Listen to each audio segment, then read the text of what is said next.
So, yes guys, today is Sunday. So, mag-makeup over tayo. Kasi since, naman, nasa bahay lang tayo ngayong Sunday. So, ito yung mga Wonder Brew na gagamitin guys. So, ano pa yung gagamitin natin para pampaganda daw sa mukha. Para matakpan yung mga itim-itim na rin sa mga mukha guys. Kasi meron ako mga itim-itim sa mukha. Dati mga hindi na uso yan. Ayan, ito, di ba dati guys, ito yung ginagamit natin. Yung pangganito sa kilay. So, ngayon, may bago na tayong na-discover na naman. So, ito naman yung eyebrow na Wonder 2. Ayan, baka hindi pa kayo nakagamit niyan, guys. Ayan. So, marami yan sa mga online ngayon. Kaya, baka hindi nyo pa na-try. Ayan, ito-try lang natin, guys, para, malaman natin kung effective ba talaga. Ayan, yung makeup artist ko. Galing pa yan sa, Binondo, Canada.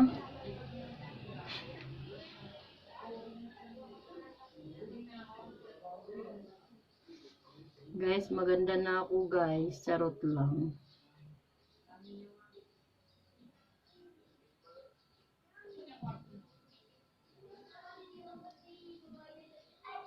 Guys, kung gusto niyo pa magpa-makeup, kontakin niyo lang to guys. Kasi nagme-makeup siya sa mga nagbe-birthday, yung mga nagdidibot, tsaka yung ikakasal. Tsaka yung mga, alam mo yung mga iniwan ng mga jowa. Yan, pinapaganda niya guys. So, kung gusto niyo gumanda, punta lang kayo dito. Malayo nga lang. Wow, sino? Ayan guys, so eyebrow Wonder Brew. Guys, so next step naman natin guys is yung yan, may makeup na naman niya ako guys ng ano naman yan.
What ups guys? Ayan, dito tayo ngayon sa mag-makeup muna tayo guys kasi may pupuntahan ako guys na mag-aatin ako ng binyag.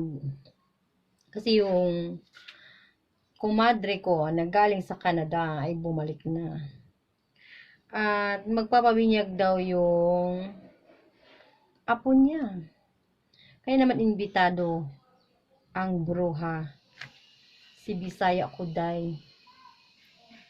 Kaya nag-hire pa talaga ako ng makeup artist, guys. Taga-kuan ni siya, guys. Taga Binondo, Canada. So, kung gusto niya magpa-makeup, kontakin niyo lang to siya. Hindi siya nagpapakilala, guys, kasi ayaw daw niyang humarap sa camera. So, hintayin lang natin, guys, kasi yung daw kasi doon, guys, is yung parang Japanese. Kasi yung anak kasi niya is nakaasawa ng Hapon. So, kailangan daw yung mag-a-attend doon parang mga Japanese style. So, malay ko ba sa Japanese style, kaya ito kasi siya, galing siya sa Japan, so alam niya yung mga Japanese style. Baka maging chihuahua ako ngayon. So guys, abangan nyo guys yung interview ko ha, kasi makakausap ko yung mga Miss Universe na, naalala nyo ba yung mga Miss Universe na pumunta dito guys? Dumaan lang sila, tapos hindi man lang sila nagpasabi na pupunta. Sana, Diyos ko guys, ano ba naman tong ginagawa sa akin? Magiging Chinese na kaya ako nito, Chihuahua. Ano kaya sa inyo guys, ano yung reaction nyo? O, diba? Kilala nyo pa ba ako? Ako talaga si Bisaya Kuday. Proud pa rin na Bisaya. Bisayang dako. Ayan.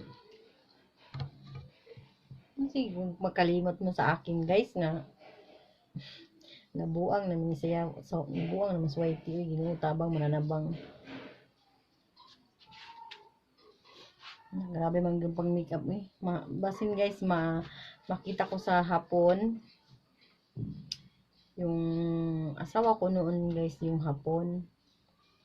Ano pa ako noon, mga 16 years old. Ging-rape ko sa Hapon.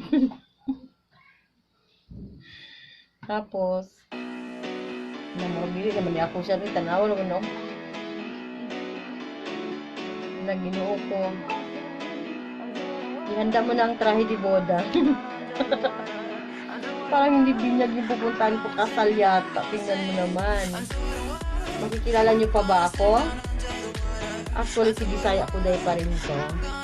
Ang iyong lingkod. At laging, always naman lingkod sa inyo. Kailangan na natin ng mag-gown, guys. So, wait nyo lang yung damit ko. Tingnan nyo naman yung mukha ko, guys. Kung ano na yung masasabi nyo. Mukha na ba akong Japanese? Tatanggapin na ba ako dun sa party? Guys, parang hindi ako mapalagay. So, wait lang natin guys, yung gagawin natin kasi yung susuotin ko na damit, hindi ko alam kung okay ba siya. So kung pati kayo kung okay ba siya. So, wait lang guys ha, kasi muna ako ng damit ha, magsusot ako ng damit. Ayan guys, so ito na nga guys yung susutin ko. Magbabagay kayo sa akin guys. Ito yung susutin ko guys, na order ko lang siya guys sa online. Ayan. Itatry lang natin guys kung magkasya ba siya sa akin. So, tatlo yung pinagpipilian ko guys. Ano bang mas better, ito or ito siya kasi guys, black lang siya. Tapos, nakakapayat siya. So, since naman medyo may chubby-chubby kasi ako guys. So, yung likod niya is ganyan siya. So, kasi dito sa Baguio is malamig ngayon. So, meron pang isa dito guys. Ito naman ay maitim. Ano mas maganda guys? Ito ba? Or ito? Anong mas maganda? Pili na guys. Order lang to ha. Sa ayan.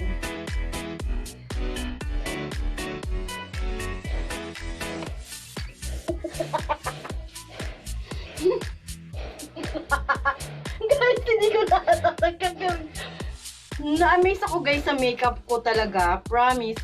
Parang hindi na ako si Bisaya ko, day. Ako pa ba to? Diyos ko. Nagrita si mukha. Ayun guys, so ano ba ang pipiliin ko dyan? Pili na. So, mamaya guys, magsusuot muna ako. Try ko muna kung mas maganda ha. Sandali lang. Yan guys, hello. So, ito na yung dress na itinry ko na una guys. So, tingnan nyo naman guys kung okay siya. Yan. So, tapos, ito yung shoes na binili ko guys. Yung partner niya. Ayan.